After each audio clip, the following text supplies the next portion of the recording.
Hello and welcome back to my YouTube channel. Thank you for joining me today.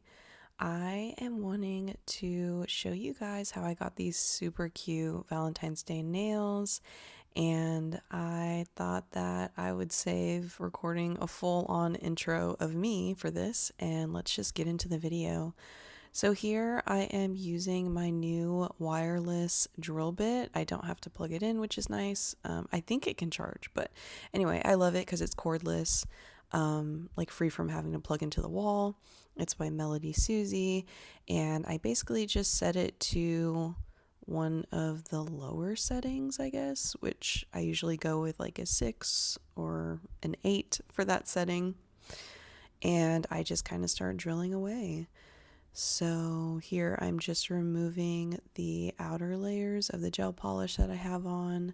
I am a Polygel girl. I love gel polish. So that's typically what's on my nails. I'll usually do Polygel as like a base to create a nail shape or extend my nail or protect it. And then I will put regular gel polish over the top. So I am just speeding up the video here so you don't have to watch me go painfully through each nail, but you get the idea. I'm just going in and removing as much of that gel as I can so that I can eventually soak it off. So I will just stop talking now so you guys can just enjoy this part of the video.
So here I am just cutting up some of the little cotton pads I have, and I'm going to be using these soaked in acetone with my little nail clips to be removing my last layer of gel polish that's against my natural nail.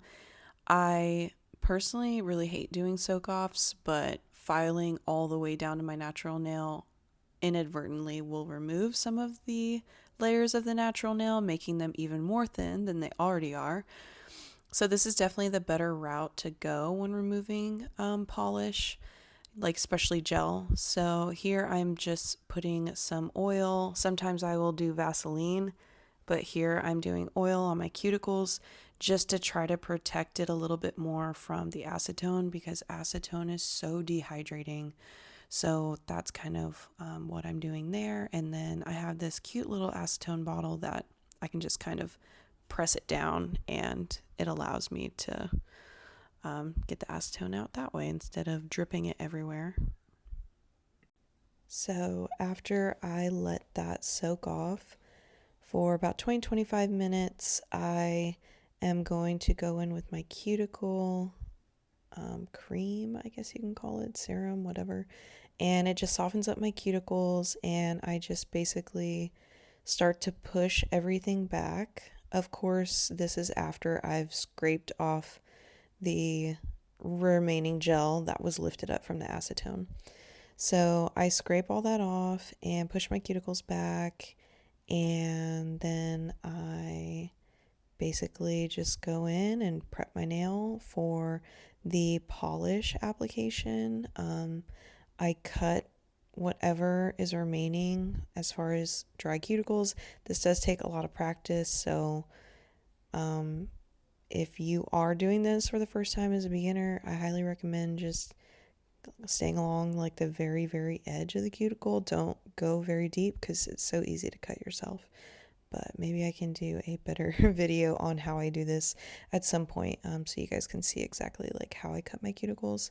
I did speed this up because it's just not very exciting and kind of hard to see anyway. And here I am just pressing that polygel down with a gel brush and a little bit of alcohol. And I did want to include this clip because it was taken at a later date because some of my nails popped off because I missed this step. But this is very, very important.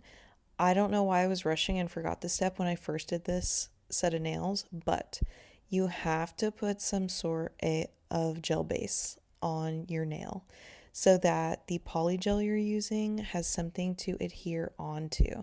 I have no idea why I rushed through this part, but I wanted to include this because this is like a very, very important step to getting your nails to last longer than a few days. Because after I did this set and forgot to use my gel base under my polygel, I had about 4 or 5 nails pop off. So that was a rookie mistake. I normally use base gel, so I'm not really sure why I forgot it. But anyway, again, very, very, very important. So here I'm just applying it to those 2 nails that I need to go back and fix, and then I'll cure that under my UV lamp for 30 seconds and proceed on with the rest of the application of my original nail set so you guys can see how I did it.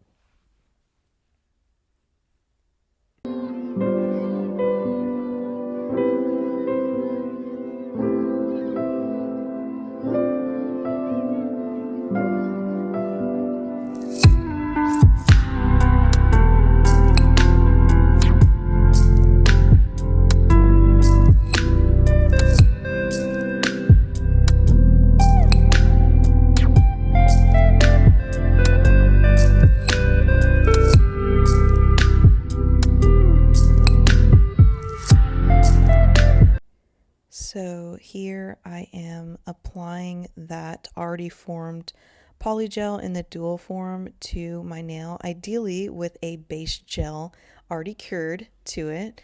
Obviously in this video I did not do that, but that's what I was supposed to be doing, and that's why I showed you that clip from before. So anywho, I am putting that formed nail with the polygel onto my finger and holding it down with the other finger, and then I just kind of try to clean up the sides as best I can, flip my nail over and clean up underneath it as best I can, and then hold that under the gel lamp. Sorry, I don't know why, but my UV lamp sometimes is real sensitive to movement and it starts just coming on randomly. So that was all that flashing light that you were seeing. But here I am just preparing all the rest of the nails ahead of time, just going ahead and forming the polygel into the dual form. I have found this to be just a huge step saver in applying all of those nails, and it's already time consuming kind of curing them one at a time because you have to get the placement right.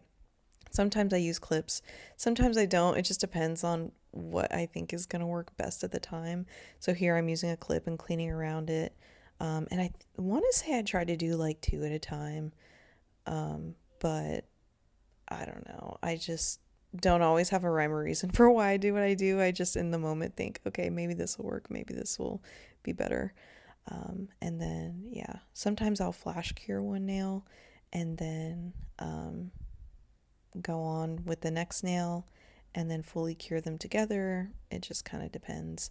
And then oftentimes, even despite my best efforts of trying to clean up that gel when it's wet with a brush with a little alcohol on it, sometimes I do still get seepage that unfortunately creates these lines on towards the cuticle or on a part of the nail or a weird bump or something that I don't like. So I'll go in and clip it off. And then I just do a lot of filing, a lot of back and forth filing, making sure the nails are the right shape that I want them to be, the right length, Sometimes I'll go in with a drill and I'll drill the underside of the nail to make sure it's nice and smooth and flush with my natural nail. But yeah, I'll go back to just letting you guys watch me work.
Also, if you're wondering why I've only put down 4 dual forms and not 5, it's because I lost one apparently that I had set out that I use regularly because I reuse the dual forms. I don't get new ones every time I do gel. So I think I had lost one and I'm just, I guess, just too lazy to go find another one to replace the one I lost because I have a whole bag of them. That I could easily just go get another one, but I just haven't got around to it yet. So that's why you see me using 4 instead of 5. And yes, I do use one of them. I want to say I use this same one for my index finger and my ring finger. I think they're about the same size. Usually my thumb and my middle finger are 2 different sizes that need to be, like, aren't really similar to the rest of my nail. And then my pinky's obviously really small. So I use a different size for that. But yeah, I will use the same one for index and ring. And then yeah, here I am just kind of doing everything I already did on the left hand. So I just am going back over all the same steps again. But yeah, I will continue to just let you watch me work.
see me using like alcohol spray and also an alcohol wipe a lot.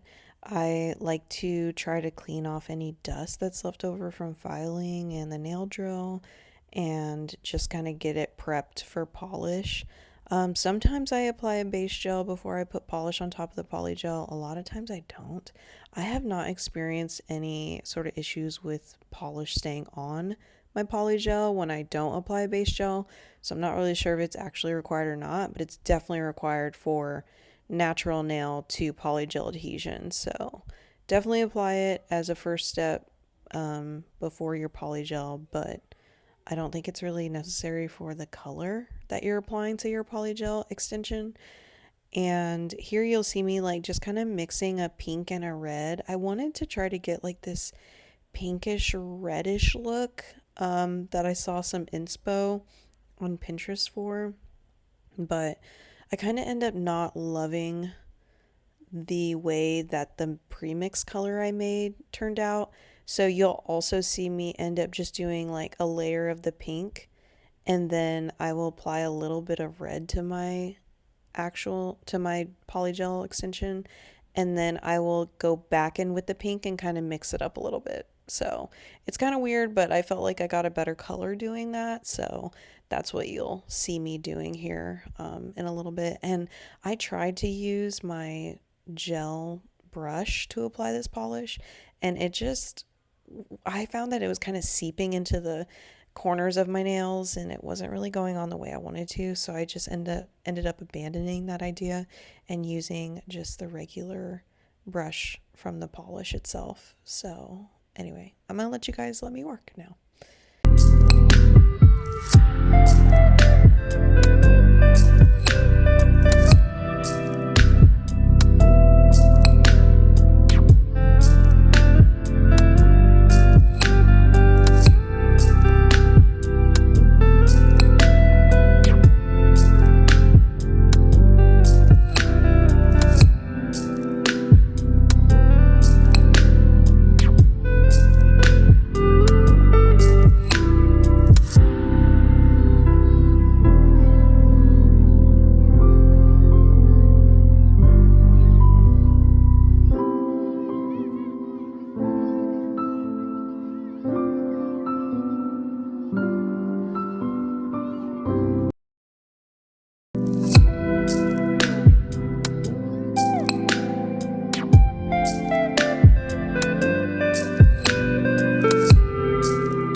And then you will also just see me using this little dotting tool.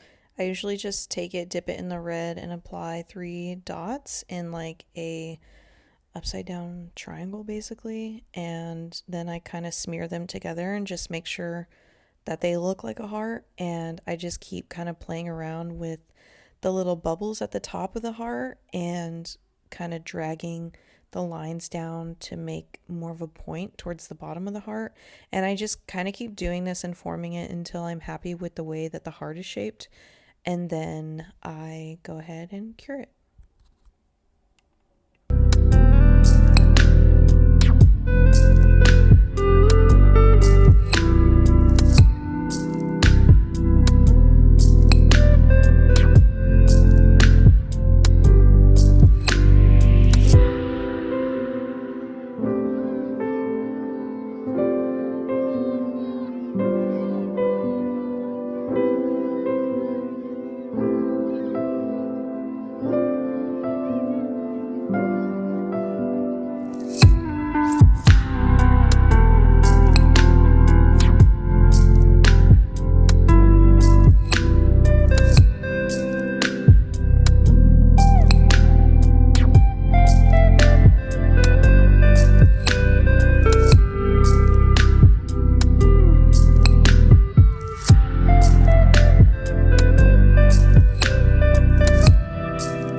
took me a few tries to get this heart for some reason. I have no idea why I was struggling so much, but I guess I didn't like how it kept turning out, and I would just use my gel brush with some alcohol to remove it and try again until I got it to where I felt it was acceptable.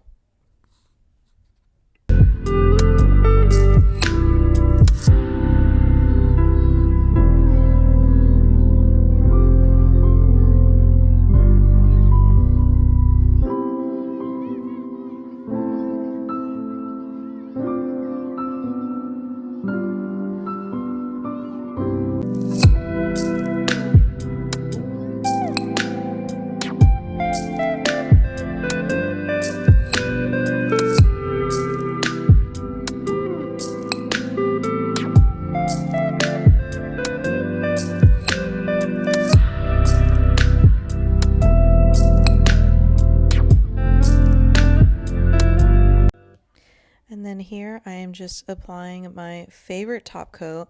Everything I'm using, I'm going to go ahead and include it down in the description so you can shop if you'd like. But yeah, I'm just using the top coat to put a layer on the top, of course, and then I cap the nail and do the underside as well. So, but yeah, this is my favorite part. And then I'm going to do everything else again on all the rest of my nails.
also, this hand turned out way more reddish and pinkish than the right hand did, but I was kind of here for it. I kind of like the difference between the two, how they're different shades of pink, which the heart that I ended up doing on each ring finger was not as apparent on the left side, but it was also okay too because I ended up replacing like 2 or 3 of the nails on this hand anyway, so I ended up getting it back to more of a similar shade to what the right hand was anyway. But yeah, I love how they turned out. I was okay with it. Yeah, I only decided to do hearts on the thumbs and the ring fingers, but I do really love how it turned out and I'm very happy with it. So if you watched till the end, you are amazing. Thank you so much for watching my video, and I hope you stick around, subscribe, follow me on Snapchat if you want like more direct contact with me or want to see what I'm up to on a day-to-day basis. I post there every single day. And that is Wildcat Baby J, but I will link that down below as well. Again, thank you so much, everybody, and see you in the next one.